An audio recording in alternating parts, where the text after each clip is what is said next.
I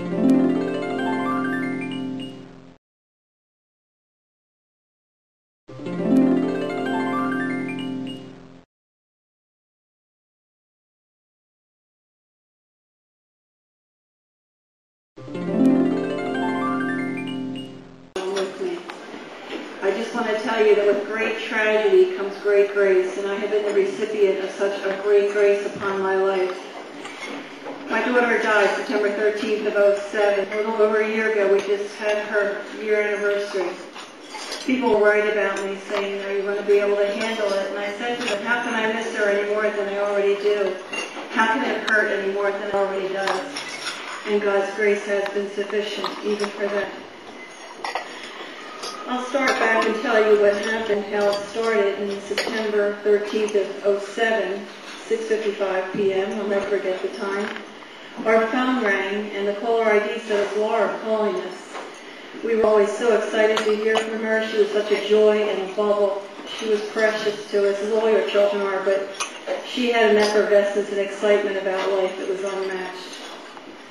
But when we answered the phone, instead of hearing Laura's voice, I heard screaming and crying. I didn't recognize the voice. It was guttural and crying. I did make out 4 words, though. The words were Laura, emergency room, not breathing, and abortion. To hear one of those words related to your child strikes terror in the heart of a parent. To hear all 3 in the same sentence ended my life as I knew it. My heart sank, my head tilted, and my life ceased the way it was. Laura came into our life when she was 4.5 years old. We adopted her. Someone was getting rid of the child. I know I'm at the right place to say people get rid of children all the time, but Laura happened to be 4.5 years old when her adopted parents wanted to get rid of her. Laura came into my life with a phone call. I couldn't bear the thought that someone wanted to dispose of a child, but they had adopted her at 2.5, and she didn't work out in that family. After 2 years of abuse, they sent her to me, and it was our joy. We thought we were rescuing her, but Laura brought a dimension to our lives that we never experienced. When I got that phone call, we didn't know Laura was pregnant. Laura just recently got engaged. Her fiancé just recently got shipped off to Iraq, and a short while later, Laura found herself pregnant. It was our joy to have Laura living with us the last 2 months of her life. She came for a visit. We live on the Jersey Shore now. And I thank God for that time together because it was precious. We have precious memories, and it was so good of the Lord to send her there for 2 months. Didn't know that she was pregnant. The thought never entered my mind. We brought her home. 5 days later, we got the phone call. What had happened is Laura went to the abortion clinic as soon as she got home. And I'll never understand that. Laura was raised in a Christian home. We weren't nominal Christians. We weren't Easter and Christmas Christians. We were very active within the church. I raised Laura in a pro-life home. Laura was pro-life her whole life, and this is what the shocker of it all was. Not only did my daughter die, but she died having an abortion. There's questions I'll never have answers for. But the ones that I did find out, I was determined to get the answers that I could find out. We immediately came up to the Cape. We threw a few clothes in the car, and I never left. For 8 months, I stayed on the Cape. I was determined to find out what happened to my daughter. How could this possibly happen?